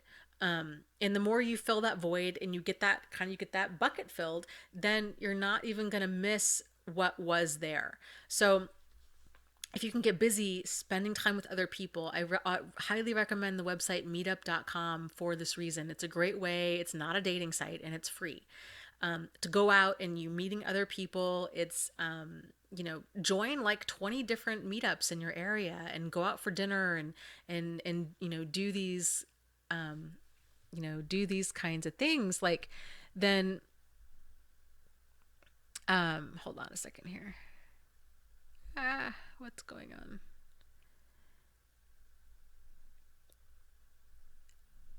So, um, you know, if you're able to fill your buckets by yourself, with friends, with hobbies, with, compassion, with human touch, in healthy ways, right? You're not going to be missing them as much, and it's going to be much easier to walk away. It's sort of like if you're trying to quit smoking, right? Like it's really hard to just quit smoking. It helps to, pick up chewing gum and exercising and brushing your teeth like 10 times a day and hanging out with non-smokers. So it's the same kind of thing. So having a strategy in place, realizing I really miss this person, and so I need to like wean myself off of them and develop something that's much more healthy to fill that void. So, and the withdrawals is common because it's your body's way of screaming out that you need love and affection. It's sort of like, if you wait a really long time to eat, it's like, I don't know about you guys, but like I get like crazy cravings for food that I don't normally eat. It starts off like a mild craving might be something that's really like carb intensive, like bread or pasta or a bean burrito, right? And then if the craving keeps going, and especially I notice this when I go grocery shopping, like it'll be really weird. Like I will crave like Brussels sprouts or oranges or it's like my body needs that like specific vitamin or mineral.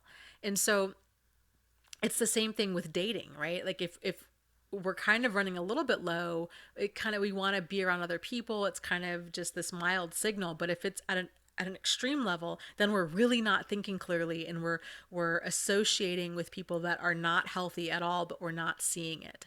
And so this is the whole thing with people that get caught up with these online dating scammers, right?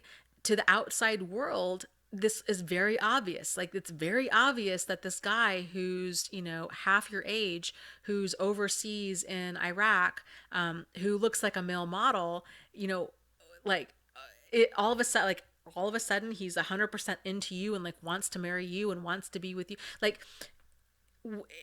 an outside person looking in can see that this is a scam, but people that get caught up in it, they need to believe this because they're so starved out. And so they develop that like that craving, which can really turn into a love addiction, especially if this relationship does, they do become in a relationship with a person, or a lot of narcissistic relationships, you know, have that love addiction type quality to them. But you won't feel this way forever. So it's just one of those things like you just kind of need to hang in there and ride out those cravings, but anticipate them.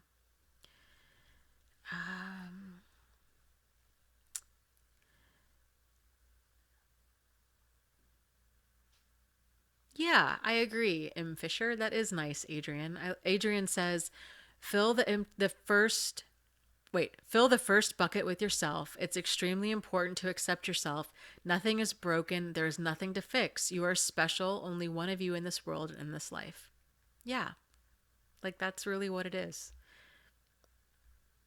So there's lots of things that are right about all of you guys. And, the downside to these relationships is it can really feel like, that this is it, that we're never, it just, it's like this level of intensity. Like we're never going to love again. We're never going to be in a relationship again. We're always going to be this hurt. And none of this is true. None of this is true. So it's just kind of all part of this mirage, and it does fade. You can be happy again. You can move forward and experience love again. You can be healthy. You can go on to build or rebuild an amazing life for yourself.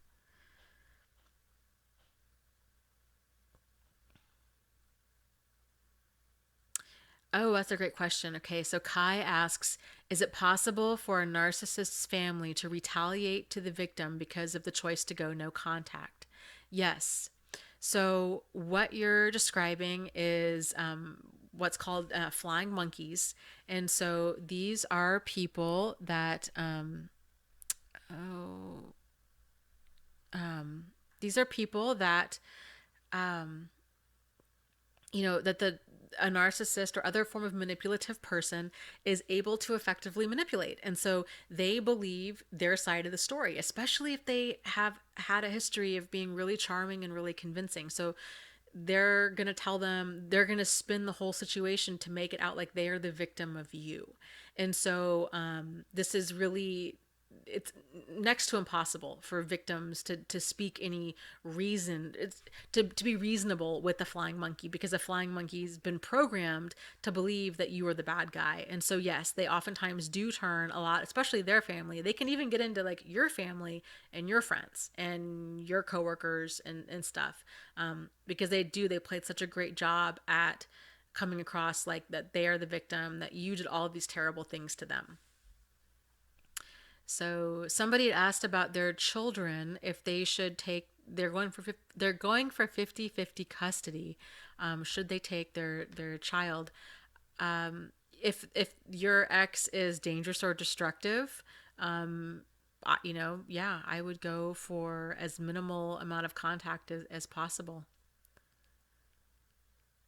So, okay, guys, let's gonna sign off here in about 3 minutes. Um,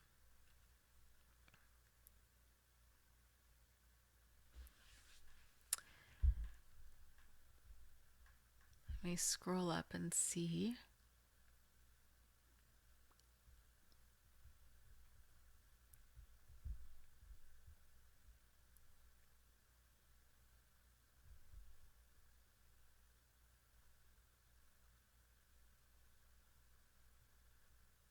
Alex says the monkeys.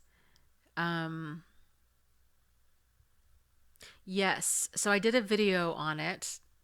I think it's called Flying Monkeys.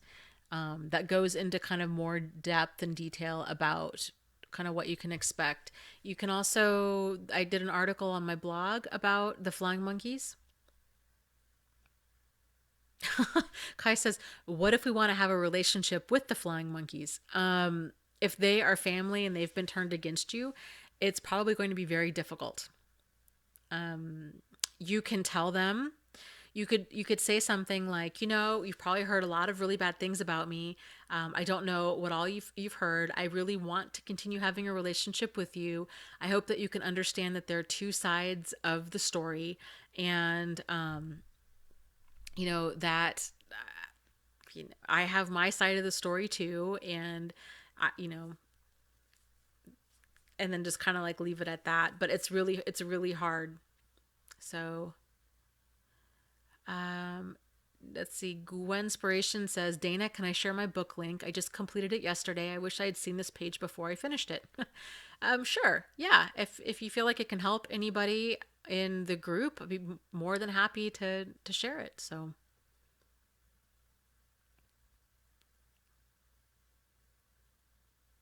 Oh, okay. Alex says, no, Dana. I was replying to Kai asking if that makes the flying monkeys also narcissists. Gotcha. Gotcha. Gotcha. Gotcha. Jody says, you're such an inspiration. Thank you so much. Well, thank you. That's really nice of you to say. M. Fisher says, thank you for all you do. It is my pleasure. So, okay, guys. Well, actually, let's wait for Go Inspiration to share a link to her book, and then we will call it a night. Um, let's see. M says it is governments and some terrorist groups fighting one another and pretending it's the will of the people. Yeah, it's scary when you get people, narcissists and sociopaths with power like that, especially if it's over, a country like Kim Jong Il, right? Or Adolf Hitler, or Stalin, or Donald Trump. I'm just gonna say it. So it's scary to see kind of what that power can do unchecked. YouTube commenter says governments are terrorists. Um, all of them psychopaths. We are bombarded with this terrorism and bullying to get stuff done. I think there's probably a really high percentage of narcissists and psychopaths and sociopaths that are in politics. So Alex says, "Will you be back next Wednesday, Dana?" Yes, I will. Every Wednesday, 8:30 Eastern Standard Time, and we will go from there. So Adrian says, "Merry Christmas, Dana. Merry Christmas, you guys." And um, so, well, let's see. Kind of waiting around for the link to Go Inspiration's book, but I think that people can still add to the chat even when the chat's over. So, Gwen Inspiration, if you want to just leave your link down below, you. Oh, Doug is saying I don't think people can post links in here. Okay, maybe. I don't know. But what you can do is you can post it in the comments. So, and then that'll go live. Adrian says, "When are you writing your book?" Oh, I have. Okay, yeah, Gwen Inspiration. Somebody was just saying that they didn't think you could post links in here. I don't know why that is, but I did not know that. So, if you want to post it in the comments below when this goes live, please do so, and then that way at least it'll be there. So, Adrian, I have so many books that I want to write. It's not even funny. Like, so hopefully this next year I will be able to get some out. It's just going to be finding the time and collecting my thoughts enough. Oh, that's a good idea. Me myself says spell out the dot for the link. Okay, Gwen Inspiration says they can go to my page. Can they go to like your YouTube page? Do you have a link there? So like if you have a website, can you write out like Gwen Inspiration like dot com?